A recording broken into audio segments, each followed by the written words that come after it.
Hey guys, how's it going? So we are going to do a tarot reading. Today is full moon. Well, technically it was at 4 o'clock this morning, last night, but we get that energy the day before, the day after, and so forth. So I got this new deck, and I have not really unboxed it yet. Journey to Oz and Wonderland. I don't think I'm going to use it today, but I wanted to share it with you. It's a really beautiful deck, and there's the Fool. See. Yeah, I'm not sure why. I got it a while ago. Haven't really felt called to shuffle it up or use it yet. Yeah, I don't know. Maybe it's a 2025 deck. Excuse me, I'm not sure. But we're going to go with the tried and true mermaid deck. And we're going to do a little reading today. I did a bunch of readings yesterday at the Salt Cave, and I always get a theme of people coming in. I had a lot of teachers yesterday, and I had a lot of people who had not really given up, but had kind of put their spirituality or gifts or whatever you want to call them on the back burner. And I'm just noticing that this card was out. Yeah, so that card was flipped the opposite way. The world. So I think that's the overall energy for today, right? The world, ending cycles. So we talk about the world, and I'm just hearing that song. She's got the whole world in her hands, quite literally. She kind of looks like the Magician to me in this deck. Maybe the Magician will come out, but the world is all about ending cycles. So we talk about cycles. There's this phenomenon that they call it like the 9-year cycle. So at the beginning of the new year, you kind of think back 9 years prior and see where you were, and those kind of same themes will recur over the course of the next 9 years. The difference being, and this is kind of like the butterfly effect, where you are a different person. So those challenges, those things that are coming at you in the form of different people and different experiences, different jobs, etc., they feel different because you're different, because you respond differently, right? So when we talk about the world, it's not necessarily that cycles don't repeat. It's that you are a different person. So you bring to the energy of the cycle something different, which makes the whole cycle feel different. I hope that made sense. But we're going to go ahead and get some more cards about this world card. What's going on with the world card? Tell me what we need to know about the world card. What's going on with this world? What is going on with this world? That's kind of funny. It made me laugh. The world is a crazy place, is it not? It makes me laugh sometimes. I love words. I love how so we've got the Three of Swords in reverse. I love this card in reverse because the Three of Swords, of course, is heartbreak. You know, if you look at the mer people, the mer people are mourning the death of this whale, right? They are just mortified and devastated. And if you think about the world that we live in, right? I mean, how people are killing creatures that don't need to be killed for things such as the whale. It's the blubber that they use from the whale, right? But they don't actually use the animal for all of its parts, if you will. So I know some hunters and so forth, if they go out hunting, whatever, and it's for nourishment, and they use every piece of it, like in the caveman days, you know, they would use the skin for clothing and the meat for food and so forth, and whatnot. But anyway, I don't even know why I got on that whole tangent, but these three mer people are mourning the death of this whale. But we have the Three of Swords in reverse. So this heartbreak, this grief is over, right? It's understanding that whatever it is that was lost, that broke your heart, the understanding of that is coming now. The understanding of how and why that had to happen. And of course, you know, I always say, couldn't have happened any other way. Everything happens in the exact right place at the exact right time for our best and highest good. And when you're in the throes of it, when you're in the throes of that grief, that loss, that heartbreak, it's hard to access your prefrontal cortex to understand, to have any sort of logic understanding of what is happening and why it's happening. And, I kind of had a moment like that this week. And I got to say, we talk about the world and the ending cycles. It didn't take me as long to transmute or alchemize that heartbreak into understanding. So I feel like, that's the collective. Like, we're starting to understand these are just cycles, right? So things have to come and go. And for new things to come in, old things have to fade away, if you will. So I think that's our current energy. What is the thing about us that we just are having a hard time with? What is our personal characteristic, thing, gift, whatever you want to call it, that we are just having a hard time believing, accepting, understanding? That's a lot. What is that thing about us? The Eight of Cups. Walking away from things that no longer serve us. So that's the question I had asked. And I'm sorry, I'm trying to find the other cards that fell. The thing that left, that broke our heart, that provided this understanding, this ending of a cycle, you had to walk away from it. Okay? You had to be the one to walk away. This person is sleeping. They're not awake yet. Guys, if you are in your spiritual journey, if you are awake and you are self-aware and you have people around you that are not, you have to walk away at some point, right? You fill 8 cups. You go through all the 1 through the 7 with them, and maybe at some point you have to walk away, right? That's what we have a hard time with, right?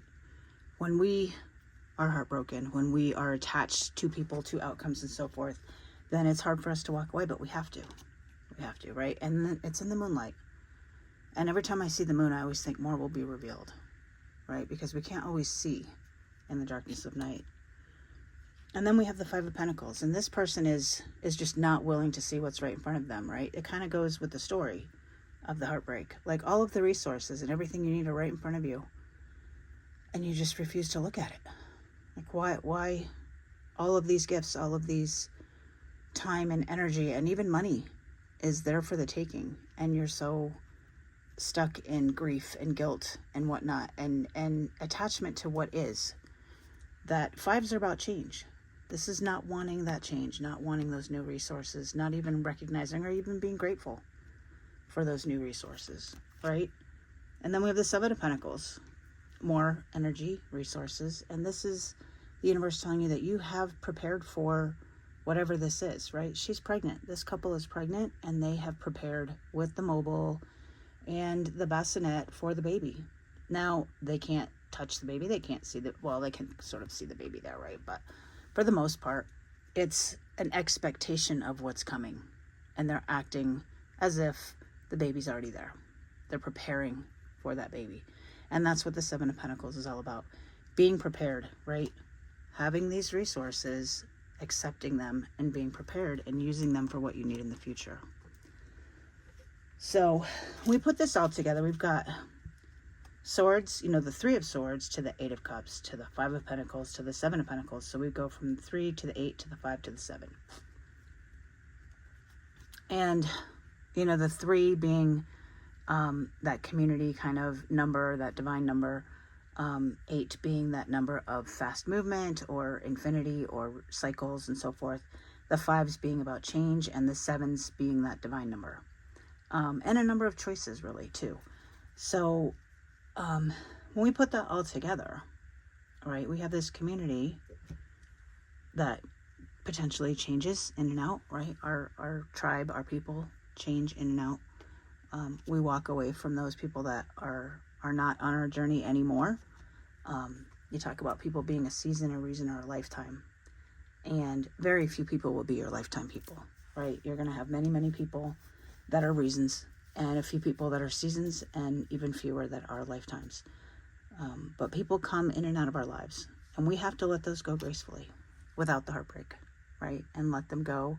Be grateful for what they taught us, for what we taught them, for the energy exchange, if you will. And then we have to let the new resources in. right? Maybe we isolate for a little bit. Maybe it's something that we need to do. Kind of put your head down and isolate and reflect and honor that time of grief and sorrow and regret, potentially, and loss. But then we know that new things are coming. So we get excited again and we prepare for those new things coming, right? And that's how cycles work. And we started the reading with the World card. So we've basically seen an entire cycle.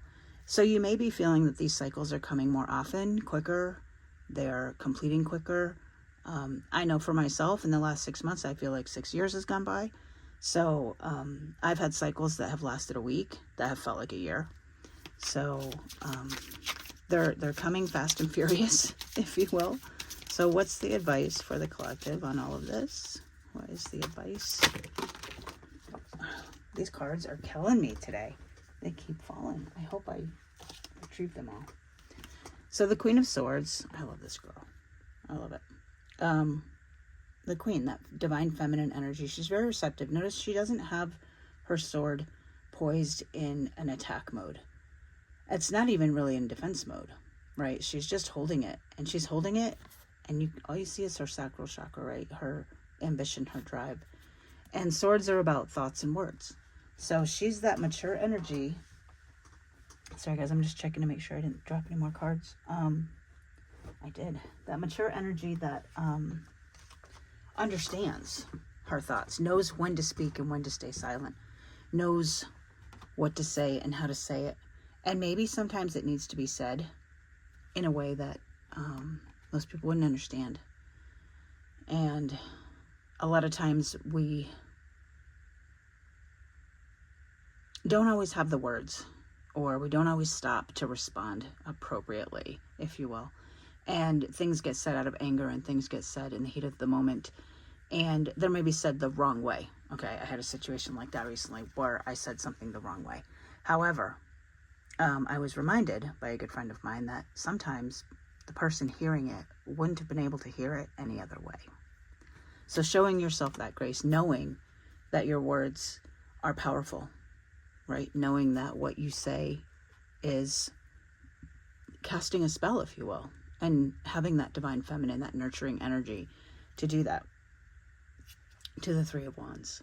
So this is about creation, right? And community. Normally, threes are about community. But here I see this magnifying glass. Like, it's an adventure. She's on an adventure, but she's solo in this card. And she's just looking at her left hand, which of course is your divine feminine receptive energy. And she's not really stagnant, but she's still, right? Her hair is flowing in the background. The water's clearly moving. But I see this as an adventure. You know, you have the Ace of Wands, which is that spark of an idea, to the Two of Wands, which is, okay, let me decide which way to take action on this. And the Three is like, ooh, let me find the direction on which we're going to go with this. And then we have the Hierophant. So the Hierophant is about those religious and traditional belief systems, right? But notice she's writing her own story. So she has the books behind her. She has all of the things, all of the lessons, all of the everything that she was taught growing up. And she's using that maybe as a baseline, but she brings the magic to that pen, right? She's the one that's going to decide what gets written down in her story. And finally to the Ace of Wands. So a new spark, a new thought, a new idea, a new beginning, if you will. You know, everything in the world that was created or was invented or whatever you want to call it had to start with an idea, some sort of divine inspiration that is brought forth as a result of prayer, meditation, inspiration, all those things, right? Which creates new cycles. To the Page of Wands and death. So the Page of Wands, having that teenager energy, knowing that the world is your oyster, right? I'm sorry, not teenager. Those pages are more about infants. That childlike creativity, that wonderment, that amazement. And seeing that idea and believing and having hope that it can actually come true. You know, not having been weighed down by fear and apprehension and skepticism that normally comes with mature energies, right? To the death card. This is transformation. This is transmutation. This is understanding that you are different going into this next cycle. To start with the world and end with death, I think, are just an amazing set of cards with the Hierophant in the middle, right? And we've basically covered every suit except for cups. There's no cups here. We've got swords, we've got pentacles. Oh no, we do have cups. So we've got all 4 suits here. The cups being, of course, the walking away. So those emotional things about attachments with people and so forth. But overall, I mean, having an entire cycle laid out in front of us. And I don't normally pull this many cards. I don't normally let myself read this many cards. But the story is quite unfolding here with the cycles and the transformation and then starting over again. I'm surprised we didn't get the Fool. But there's a definite overarching theme of our core belief systems and deciding what we're going to keep and what we're going to change and what we're going to reinvent, if you will.